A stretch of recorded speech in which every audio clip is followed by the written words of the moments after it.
What does the acquisition process look like for the Air Force? We buy things for ourselves every day and are used to being able to make quick decisions and purchases, but the government has a lot of additional rules and processes that have to be considered in order to properly use taxpayer dollars. Imagine you're sitting at your desk, hard at work, when your commander comes in and tasks you with buying something for your unit. One of the first things that may come to your mind is, what? I don't know where to start. There's a lot of information that needs to be collected before it is a great requirements package. Now, it may sound too simple, but one of the first things you want to ask is, what are we going to be asking for and what characteristics must it have to accomplish the mission? Beginning early and engaging with the contracting squadron often will make this entire process smoother. And when you are putting together a requirements package, you may need to ask several different people that are familiar with the requirements for advice. Some of the first questions should be, are we buying a product? Does a service need to be provided? Or will construction need to be performed? And how much do we think it's going to cost? Probably the most important thing to define is the exact specifications of the item you need. Think of it like a pair of pants.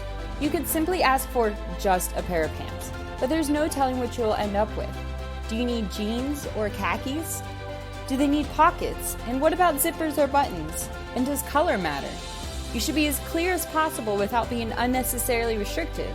You probably can't ask for Levi's or Wranglers unless you have a solid reason and submit a brand name justification. But you could ask for Levi's or another pair of pants that are equal to that name brand. Describing what you want for services is very similar. You need to explain what your end goals are, what standards you want the service provider to be held to, and which AFIs or regulations are applicable. For example, if you have a need for someone to cut the grass for your unit, they need guidelines to fulfill your need. Is there a height the grass has to be? Do they need to cut grass every week? Or are there other governing documents that mandate? One key point is to make sure you aren't too specific on the how.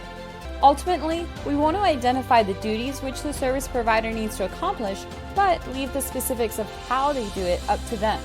If they want to cut the grass with a push mower, with scissors, or use goats, that's up to them, unless a specific regulation dictates, of course.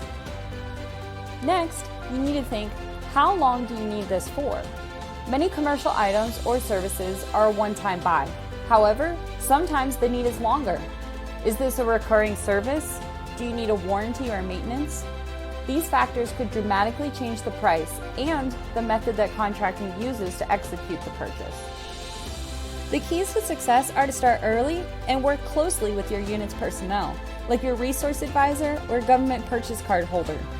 They can help you find out if this purchase needs to go to contracting or if it can be taken care of with the GPC and what the process is for that. They may also be able to help with any required documentation or approvals that you will need. These are just the basics of what you need to think about once you are told to buy something for your unit. Thinking through these details early will make the entire acquisition process smoother for everyone involved. You will be set up for success, your commander will be pleased, and the contracting office will truly appreciate your efforts. And of course, your contracting squadron is always here to help and answer any questions that you may have during the process. So please, feel free to reach out.